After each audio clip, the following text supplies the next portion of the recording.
పోతున్నటువంటి కృష్ణన్న గారికి మరి పెద్దలు గౌరవనీయులు మాజీ స్పీకరు అదేవిధంగా మధుసూదనాచారి గారు ఈ మధ్యలో మరి బీసీ ఉద్యమంలో మరి భాగస్వామ్యాన్ని మరి కల్పిస్తూ నిజంగా బీసీలకు ఏదో సాధించాలి అనే తపనతోటి ఆయన గట్టి ప్రయత్నమే చేస్తున్నటువంటి వ్యక్తి. పార్టీలకు అతీతంగా కూడా అనేక ముఖ్య నిర్ణయాల్లో ఉద్యమాల్లో పాల్గొంటున్నటువంటి వ్యక్తి. అదేవిధంగా కత్తి మరి వెంకటస్వామి గారు మరి వారు మంచి డైనమిక్ నాయకులే.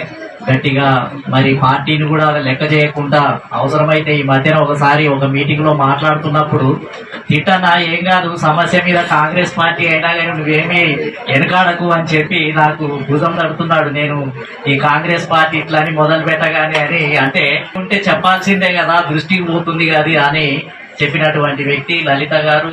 చాలా మంది అరుణ్ బాధ్యత ఇప్పుడు అరుణ్ గారి మీద ఉంది. ఎంతో మంది ని రిక్రూట్ చేసుకోవాలి యువ నాయకత్వాన్ని. మరి దాంట్లో భాగంగానే ఈ రోజు వంశీ మోహన్ గారిని రాష్ట్ర వర్కింగ్ ప్రెసిడెంట్ గా నియమిస్తూ ఈ సంఘాన్ని పరిపుష్టి చేయడానికి వారు ప్రయత్నం చేస్తున్నారు. మరి ఎంతో రాములు గారు అదేవిధంగా శ్రీ కృష్ణన్న అప్పటికే నాయకుడు ఉస్మానియా యూనివర్సిటీలో. ఎవరు ఇంద్రారెడ్డి సత్యము వీళ్ళంతా మేము యూనివర్సిటీలో ప్రవేశించగానే కృష్ణన్న పేరు నాయకుడు అనే పేరు అప్పటికే ప్రచారం అయిపోయింది. కాబట్టి ఇంకా 86లోనైతే 1986లోనైతే అసలు రిజర్వేషన్లకు అనుకూలంగా ఎన్టీ రామారావు గారు మురళీధరరావు కమిషన్ అమలు చేసినప్పుడు దాన్ని ప్రో రిజర్వేషన్ మూవ్మెంట్ కే మరి ఇతరంగా మొత్తం ఏంటంటే సమసంగ్రామ పరిషత్తును స్థాపించి ఇప్పుడు కాదు అప్పుడు కాదు 1986లోనే తొలి తిరుగుబాటు. అది మొత్తం ఆంధ్రప్రదేశ్ లోనే మొదటి తిరుగుబాటుకు నాయకత్వం వహించి అరెస్టులకు కేసులకు లాఠీ దెబ్బలు మొత్తం భయపడకుండా మొత్తం ఏంటంటే ఈ రాష్ట్ర బంధును ఒకసారి కాదు 2 సార్లు 3 సార్లు బంధించి అసలు మొత్తం బస్సులన్నీ ఎక్కడ కదలకుండా నిన్నగా ఈ మధ్య కాలంలో రాష్ట్ర బంద్ ఎట్లా ఇచ్చామో 1986లోనే అంతటి ఘనమైనటువంటి బంధు Kakatiya university, Tirupati university, Anantapur university ఒకటి కాదు యూనివర్సిటీలన్నీ ఒకటే రోజుగా కాలబెట్టేసినటువంటి పరిస్థితి. కాబట్టి అంత ఉధృతంగా చేసిన ఆ చరిత్ర రికార్డు కాలేదు. నేనే అసలు ఒక పుస్తకమే రాయాల్సినటువంటి అవసరం ఉంది. దాన్ని రికార్డ్ చేయాలి. ఇప్పుడు సమసంగ్రామ పరిషత్ యొక్క చరిత్ర నిజంగా ఆ రోజు అస్సాంలో మహంత్ అనుకుంటాను, అస్సాం గణ పరిషత్తు అక్కడ ఎట్లా మూవ్మెంట్ చేస్తుందో మహంత్ లాగానే ఇక్కడ ముఖ్యమంత్రి కావాలని ఒక పార్టీ పెట్టడానికి కూడా మేము ప్రయత్నం చేశాము. అసలు ఆసు ఎట్లా నడిచిందో ఆ రోజు నుంచే ఈ రాష్ట్రంలో మార్పు రావాలని కూడా ఒక గట్టి ప్రయత్నమే చేసినటువంటి మరి ప్రయత్నం ఉంది. ఆ విధంగా కృష్ణన్న గారి యొక్క నేపథ్యంలో ఒకటి కాదు అంచెలంచెలుగా దశల వారీగా ఆ తర్వాత కొండా లక్ష్మణ్ బాబూజీ, బాలాగౌడు, ఆర్ కృష్ణన్న మేమందరం కలిసి జిల్లాల పర్యటనలు చేశాము. ఆ రోజులలోనే ఏది బీసీలు బలోపేతం కావాలి, రాజ్యాధికారంలోకి రావాలి అని విశాల దృక్పథంతో పనిచేసినటువంటి వ్యక్తులం.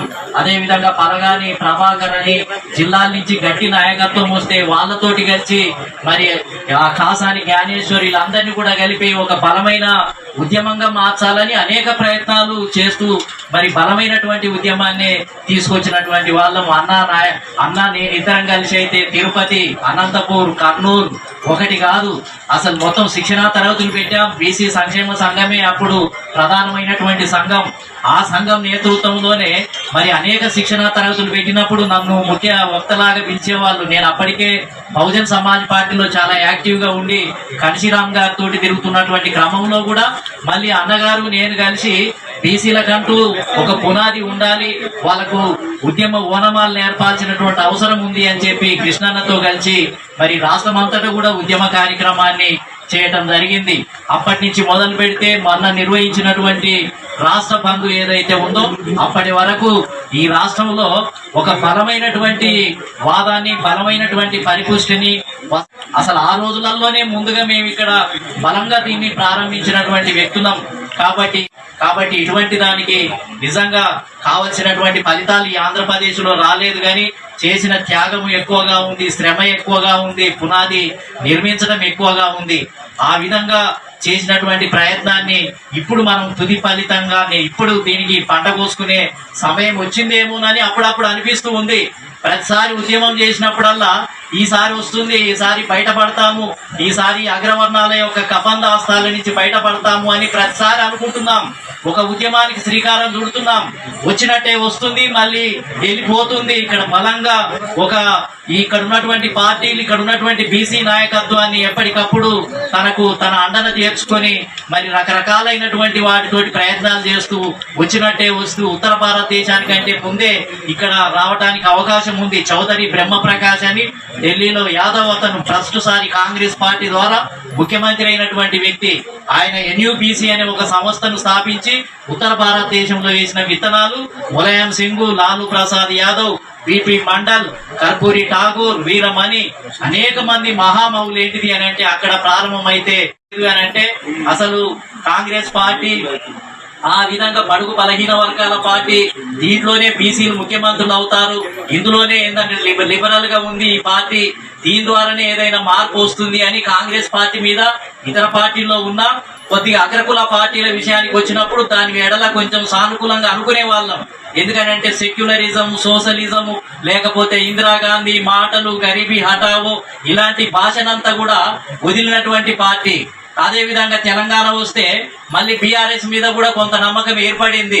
బీఆర్ఎస్ వస్తే నిజంగానే తెలంగాణ ప్రజల యొక్క కష్టాలన్నీ కూడా తెలుస్తాయి, వీళ్ళు నిజంగానే అధికారంలోకి వస్తే బీసీలకు పెద్ద మొత్తంలో ప్రాతినిధ్యం ఇవ్వబోతారో ఏమో, ముఖ్యమంత్రి పదవి కూడా ఇవ్వబోతారో ఏమో, నిజంగానే ఒక కొత్త మార్పే జరగబోతుంది ఏమోనని ఆశలు పెట్టుకున్నాం. కానీ వాస్తవం ఏం జరిగింది అని అంటే మార్పులు వస్తాయి అనుకున్న పార్టీల నుంచి మార్పులు రాలేదు.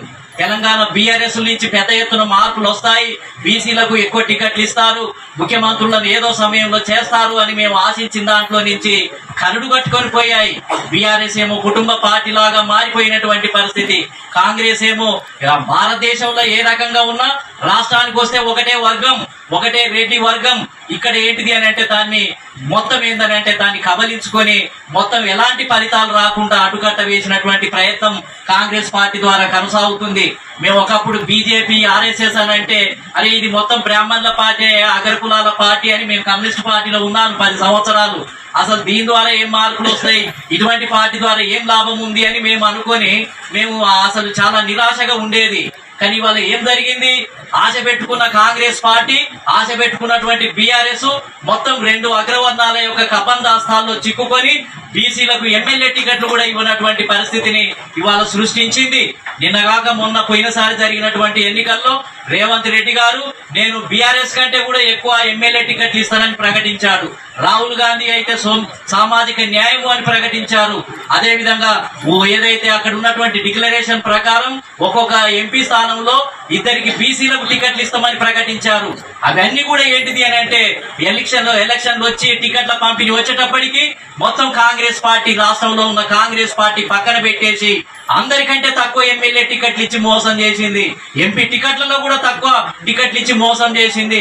కులగణన పేరుతోటి వచ్చినటువంటి పార్టీ మనం ఆశలు పెట్టుకొని నిజంగానే కులగణన జరుగుతుంది, అద్భుతమే జరగబోతుంది అని బీసీ సమాజం అంతా ఎంతో ఆసక్తిగా ఎదురు చూస్తే అది తప్పుల తడకలాగా వచ్చి బీసీల యొక్క జనాభానే తగ్గించేసినటువంటి పరిస్థితి.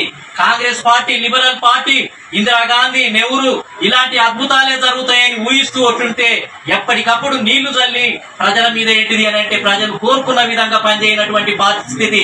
ఇది వాస్తవం, ఇది నేపథ్యాన్ని గుర్తించాల్సినటువంటి అవసరం ఉంది. బీఆర్ఎస్ కూడా ఆ రకంగానే తెలంగాణ ప్రజల యొక్క ఆకాంక్షల కోసం పనిచేస్తుంది అనుకున్న పార్టీ చివరికి ఏంటిది అని అంటే అది ఒక కుటుంబం లేదా 2 వర్గాల పరిస్థితి. ఈ మధ్యన పల్లా రాజేశ్వర్ రెడ్డి అనే వాళ్ళు ఆయన అనేక ఉపన్యాసాలు కూడా చెప్తున్నాడు, మన రెడ్లకు ఏం తక్కువ చేసింది మన బీఆర్ఎస్, మీరెందుకు కాంగ్రెస్ పార్టీ వైపు పోతున్నారు, ఈ పదవి ఇచ్చారు అని చెప్పగలుగుతున్నాడు అని అంటే ఆ పార్టీ పరిస్థితి ఎట్లా ఉంది, ఎవరి ప్రయోజనాలను కాపాడింది అనేది ఇవాళ గుర్తుంచుకోవాల్సినటువంటి అవసరం ఉంది.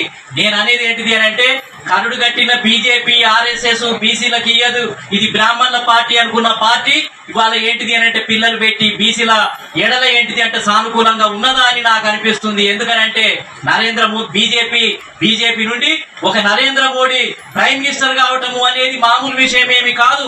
ఏ పార్టీ అయినా కానీ అగ్రకులాల పార్టీ కావచ్చు, లేకపోతే వాళ్ళ కోసమే పనిచేస్తుండవచ్చు కాక నరేంద్ర మోడీ బీజేపీ కోసమే పనిచేసే వ్యక్తి కావచ్చు గాక, కానీ ఒక ప్రధానమంత్రి స్థాయికి వెళ్ళటము అనేది నేను ఊహించలేదు బీజేపీ నుంచి. అదే విధంగా నరేంద్ర మోడీ వచ్చిన తర్వాత కూడా ఒక ప్రధానమంత్రి అయ్యి మిగతా వాళ్ళకి టికెట్లు ఇవ్వకపోతే నిజంగానే ఇది ఇయ్యదేమో అని అనుకుంటుంది. కానీ ఆ పార్టీ నాయకత్వంలో ఇలా మధ్యప్రదేశ్ లో ఒక బీసీ ముఖ్యమంత్రి, యాదవ్ ముఖ్యమంత్రి, ఒరిస్సాలో ఒక గిరిజనుడు ముఖ్యమంత్రిగా ఉన్నాడు. అంతకుముందు ఉమా భారతి, అంతకుముందు కళ్యాణ్ సింగ్, ఒక్కరు కాదు చవాన్. అద్భుతంగా ఏంటిది అని అంటే కాంగ్రెస్ పార్టీ ద్వారా జరగాల్సినటువంటి మార్పులన్నీ బీజేపీ ద్వారా జరుగుతుంటే మేము నివ్వరపోవాల్సినటువంటి పరిస్థితి. ఇదేంది ఈ కుడి ఎడమైపోయింది ఏంటిది? పిల్లలు పెట్టి అసలు సానుకూలంగా ఉండాల్సిన కాంగ్రెస్ పార్టీ, బీఆర్ఎస్ పార్టీలు అసలు ఇవి ఎన్నో మాటలు మాట్లాడి ప్రజల గురించి మాట్లాడిన పార్టీలు ఇవి టికెట్లు ఇవ్వటం లేదు. ఇవాళ కేంద్ర కేబినెట్ లో మోడీ గారి ప్రభుత్వంలో 27 మంది కేంద్ర కేబినెట్ లో ఉన్నారు అని అంటే భారతదేశ చరిత్రలో ఎన్నడూ లేదు. వాస్తవాలను చెప్పుకోవాలి. మారనప్పుడు బీజేపీ కఠినంగా ఉన్నప్పుడు దాని గురించి చెడుగానే చెప్పుకుంటాం. ఏనాడు కూడా కాంగ్రెస్ పార్టీ నాయకత్వంలో మురళీధర్ రావు కమిషన్ అమలు చేయలేదు, మండల్ కమిషన్ అమలు చేయలేదు, కాకా కాలేకర్ కమిషన్ అమలు చేయలేదు. ఎవరిని ఒక ఎస్సీని ప్రధానమంత్రి చేయలేదు, బీసీని ప్రధానమంత్రిని చేయలేదు. అన్ని బీసీల వ్యతిరేకమే. ఇది వాస్తవమే కదా, ఇది చరిత్రనే కదా. కాబట్టి ఇలా బీఆర్ఎస్ కూడా 10 సంవత్సరాలు అవకాశం ఇచ్చారు, దాన్ని దుర్వినియోగం అయిపోయింది, ఉపయోగించుకోలేనటువంటి పరిస్థితి ఉంది. ఉండవచ్చుగాక మధుసూదనాచారి లాంటి వ్యక్తులు, గట్టి వ్యక్తులు ఉండవచ్చుగాక, వాళ్ళ మాట ఎక్కడ చెల్లుబాటు అవుతుంది. కాబట్టి బీసీలు ఉండవచ్చుగాక, హనుమంతరావు లాంటి వ్యక్తులు, కత్తి వెంకటస్వామి లాంటి వ్యక్తులు కాంగ్రెస్ పార్టీలో బలమైన వాళ్ళు ఉండవచ్చుగాక. కానీ ఏమి చివరి ఫలితమే కదా మనకు లెక్క. బుల్లెట్ దిగిందా లేదా, ఎవరు ప్రధానమంత్రిని చేశారు, ఎవరు ఎక్కువ టికెట్లు ఇచ్చారు అనేదే ముఖ్యం. మనకు రాసుకుంటారు కుప్పలు కుప్పలుగా. కాంగ్రెస్ పార్టీ అంతా బడుగు బలహీన వర్గాలే, బీఆర్ఎస్ అంతా తెలంగాణ ప్రజలదే అని రాసుకుంటారు, కుప్పలు కుప్పలుగా రాసుకుంటారు. నాకెందుకు ఆ రాసుకునే రచనలు, కరపత్రాలన్నీ ఎందుకు, ఆ మేనిఫెస్టోలన్నీ ఎందుకు? బుట్ట దాఖలు చేయడానికే. నాకు వచ్చిందా రాలేదా? కాంగ్రెస్ పార్టీ ద్వారా ఒక బీసీ ముఖ్యమంత్రిని చేసిందా లేదా? ఎమ్మెల్యే టికెట్లు జనాభా ప్రకారం ఇచ్చిందా లేదా? బీఆర్ఎస్ ముఖ్యమంత్రి బీసీని చేసిందా లేదా? బీఆర్ఎస్ బీసీలకు ఎక్కువ ఎమ్మెల్యే టికెట్లు ఇచ్చిందా, ఎంపీ టికెట్లు ఇచ్చిందా అనేదే నాకు కావాలి. కాబట్టి మాటలతోటి మోసం చేసే పార్టీలను ఎంతకాలం నమ్ముతాం? కాబట్టి దురదృష్టం ఏంటిది అని అంటే తెలంగాణ ప్రజలు కూడా మోసం చేసే పార్టీలకే ఓట్లేస్తున్నారు. తెలంగాణ ప్రజలు కూడా ఏంటిది అని అంటే ఎక్కువ అబద్ధాలు ఆడే ప్రజలకే ఓట్లేస్తున్నారు. ఇంకా చైతన్యం రాలేదు, పరిపక్వత రాలేదు.